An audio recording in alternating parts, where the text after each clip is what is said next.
Hindi star player Sania Mirza విడాకుల వార్తలపై ఓ clarity వచ్చేసింది. ముఖ్యంగా ఆమె మాజీ భర్త షోయబ్ మాలిక్ తాజాగా మూడో పెళ్లి చేసుకున్నారు.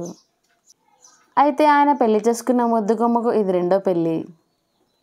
ఆ అందాల తార మరెవరో కాదు, పాకిస్తానీ నటి సనా జావేద్. షోయబ్ మాలిక్ సనా జావేద్ని పెళ్లి చేసుకోవడంతో ఆమె ట్రెండింగ్లోకి వచ్చేసింది. ఆమె ఎవరో తెలుసుకోవాలని అంతా సోషల్ మీడియాలో తెగ వెతికేస్తున్నారు. ఈ క్రమంలోనే ఆమెకు సంబంధించిన కొన్ని ఫోటోలు నెట్టింట వైరల్గా మారాయి. వీరిద్దరి పెళ్లి ఘనంగా జరగగా ఆ ఫోటోలను షేర్ చేస్తూ ఈ విషయాన్ని వెల్లడించింది ఈ జంట.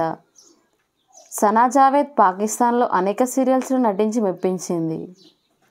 ప్రస్తుతం వీరి పెళ్లి ఫోటోలు ఇప్పుడు సోషల్ మీడియాలో వైరల్గా మారాయి. మరిన్ని సెలబ్రిటీ అప్డేట్స్ కోసం మా ఛానల్ని సబ్స్క్రైబ్ చేసుకోండి.